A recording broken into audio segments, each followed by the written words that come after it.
PP nomor 345 SPKT Polres Jakarta Selatan. Pelapornya Ketua LSM Hajar Indonesia, Farhad Abbas. Kemudian terlapornya adalah saudara CC Mamang Korla, ini yang kita laporkan. Saksinya ada 3 orang. Kemudian Senin 30 Januari, ya kita lihat sepintas saja. Intinya selama ini kita bukan mempersoalkan tentang transgender, apapun kelaminnya itu nggak ada masalah buat kita. Yang jelas itu memang tidak ada keterbukaan. Hanya mengatakan kalau orang menanyakan itu bisa dipidana. Bagi saya nggak peduli, karena kita pengen tahu kalau kamu itu laki-laki, ya kamu jangan cium-cium istri-istrinya orang. Cium suami-suami harus hati-hati juga. Apakah pengangkatan perubahan status itu melalui undang-undang di mana? Apakah disahkan oleh hukum Indonesia?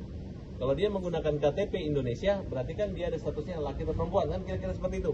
Tapi saya nggak akan masuk ke ranah tersebut. Nah, kemudian yang kita persoalkan adalah kamu terkenal memiliki akun media sosial.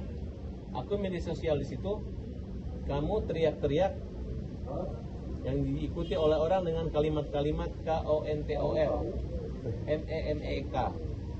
Kemudian kalimat-kalimat yang tidak sesuai dengan Pancasila, yang tidak sesuai dengan kepribadian Indonesia, melanggar hukum Indonesia, melanggar norma sosial, norma kesusilaan, melanggar ketertiban umum. Jadi mungkin sebagian yang pro sama dia tidak mengerti kenapa kami laporkan. Ini untuk mencegah. Sekarang teman-teman saya dekat rumah saya parkir mobil anak-anak kecil-kecil untuk meniru kalimat KONTOL, bukan CINTA, atau bukan lagi ngaji ataupun ini mengungkapkan kalimat-kalimat yang tidak senonoh. Oleh karena itu kami datang melapor dan diterima dengan baik oleh Polres Jakarta Selatan. Kemudian dikaji pasalnya karena adalah pasal 27 ayat 1 Undang-Undang ITE. Ancaman hukumannya 6 tahun penjara. Nah, kemudian kita minta agar Mangkor ini segera dicegah untuk keluar negeri, dicekal, karena ini persoalan pornografi. Nah, oleh karena itu kami minta pihak kepolisian untuk mempercepat, kalau perlu dia jangan lolos ke luar negeri.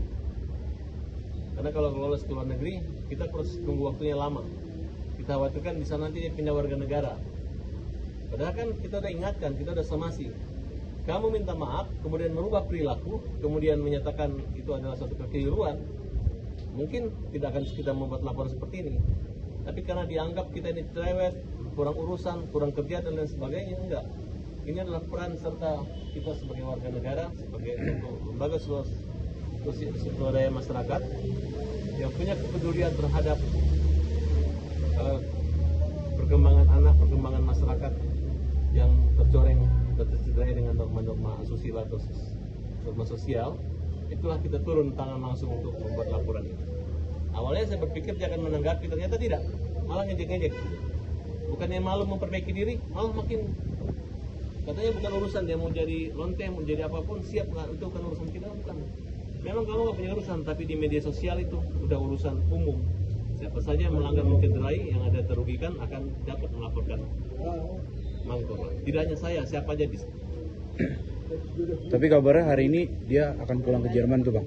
Ya, pasti, dia pasti akan.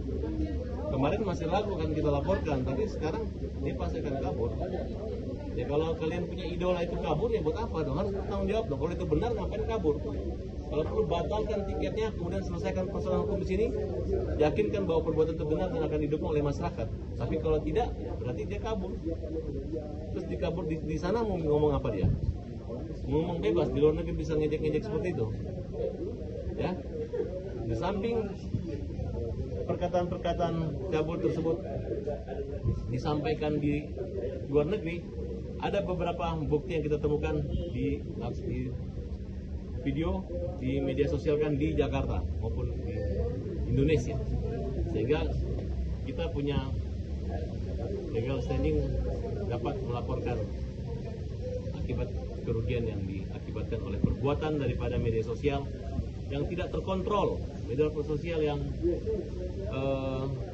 melanggar hukum. Banyak sekali. Dan ini kan menyebar kemana-mana, bahkan yang diikuti oleh orang-orang Indonesia pun banyak sekali. Saya sarankan supaya jangan diikuti lagi lah. Kalau perjuangan seorang susah jadi sukses, itu nggak masalah.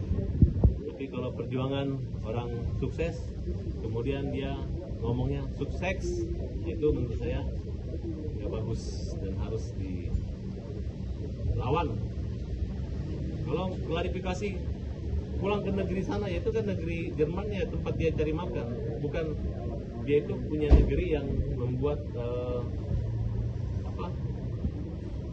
warga Indonesia, negeri Indonesia. Kalau orang Indonesia ya tinggal dan cari jodoh, cari kerja di sini. Kalau hanya di sana telantung-lantung keluarga yang nggak jelas di sana ya. Itu menjadi pertanyaan kami, kenapa tidak berubah dalam jangka waktu sekian sampai saat ini hanya berubah. Dan dia jangan mentang-mentang dia ngetop, kemudian dikelilingi oleh orang ngetop yang ingin viral-viralan, yang jualan hidupnya dari situ, mencari pencarian, jadi jual iklan kayak Raffi Ahmad, Ivan, Gunawan, dan lain sebagainya. Juragan 99, ya jangan juga dia merasa diperlakukan, karena memang ada kepentingan di antara mereka itu simbiosis mutualisme. Makin heboh, makin jelek, makin heboh dia, makin enak, makin dicium, makin diperlakukan seperti raja dan dewa. Nah, inilah pola pikir yang kita anggap salah selama ini. Mereka adalah komunitas-komunitas yang hanya seperti itu, membuat sensasi. Bagi saya nggak ada masalah. Masalah Nikita Mirzani juga pernah ribut dan sekarang udah diam. Saya nggak tahu diamnya kenapa. Apakah karena ada kompensasi atau sudah dibalikin uangnya 100 juta? Pada saat belum kembali uangnya 100 juta dia ribut, kemudian udah dikembaliin, saya nggak ngerti. Itu bukan urusan saya. Tanpa Nikita juga kita bisa jalan laporan ini. Kemudian tidak ada kerjasama saya dengan Nikita Mirzani. Ini hanya semurni hampir 9 dari 10 orang yang melihat video-video itu menyatakan dukungan terhadap saya dan menyatakan itu terlalu berlebihan dan harus dilaporkan. Satu orang itu adalah orang-orang di sekitar dia. Dan stoplah masyarakat untuk melakukan kegilaan-kegilaan ini dengan cara-cara menegur dia. Kemudian tokoh-tokoh yang dekat yang sudah menganggap saudara, menganggap bintang dan foto-foto dengan tokoh yang kita laporkan ini, hendaklah mereka segera mengingatkan agar jangan sampai ada perbuatan ulang lagi, kalimat-kalimat kelamin-kelamin dan kalimat-kalimat yang tidak bagus. Karena menurut saya wanita di Indonesia itu nggak ada yang begitu. Nggak ada Indonesia perempuan teriak-teriak ala kelamin itu, nggak ada seperti itu. Jadi indikasi kita ternyata mungkin dia bukan perempuan. Dan kemudian lingkungan yang mengelilingi dia saat ini adalah lingkungan laki-laki yang berbaju perempuan. Yang protes saya juga rata-rata artis laki-laki yang memang perempuan-perempuanan yang menyukai sesama jenis. Nah, jadi menurut saya kita nggak takut dengan itu. Menurut kita bukan itu persoalan kita. Kita bukan persoalan transgender. Mau dia jadi laki-laki, mau jadi kambing, mau jadi tuyul, itu bukan urusan kita. Yang jadi urusan kita adalah ketika kambing atau tuyul atau manusia itu yang punya perilaku tidak bagus menyebut-nyebutkan kalimat-kalimat kelamin dan alat kemaluan perempuan. Dan kalaupun kambing maupun tuyul ngomong juga itu, ya paling tuyulnya kita bakar, kambingnya kita potong lehernya, kita sembelih aja daripada jadi kambing tapi ngomong yang tidak benar. Apalagi manusia, kita tidak sembelih tapi kita laporkan ke kepolisian untuk diproses hukum. Bang, berarti untuk saat ini belum ada jadwal untuk pemanggilan dari Polres sendiri, Bang? Oh, belum tahu, karena ini kan rupanya sudah terkenal juga di sini. Bahkan sore ini sudah terkenal di sini. Ada beberapa orang polisi juga katanya lucu-lucu gitu. Ada juga nggak bisa. Ini yang tidak benar. Sebenarnya tanpa para laporkan harusnya polisi mengambil tindak, karena polisi punya namanya polisi media sosial yang bisa mencegah gitu. Bahkan Kemenko Info bisa memblokir akun daripada Korlantas, tapi tidak dilakukan. Mungkin ada istri-istri petinggi-petinggi ini senang dengan hiburan seperti itu tanpa melihat, memperhatikan dampak akibat demam online. Saya khawatirkan nanti banyak orang ingin sunat laki-laki jadi perempuan. Itu yang saya khawatirkan. Kemudian nanti ingin tetap teriak-teriak kalau kemaluan-kemaluan. Kita aja dulu waktu sekolah berani teriak kemaluan, mungkin kita nggak naik kelas. Ini sudah bagus, malah orang-orang yang sembrono ngejek kita lagi. Dia bilang kita kurang kerjaan katanya. Kurang kerjaan apa? Saya harus meninggalkan semua pekerjaan untuk melawan Korla yang kata-kata kalimatnya itu dan tidak pengaruh, karena pekerjaan melaporkan itu bukan pekerjaan berat dan bukan pekerjaan yang membawa waktu lama, tidak, hanya sebentar aja, paling kita habis waktu 2 jam 3 jam ya. Oke, terima kasih. Oke.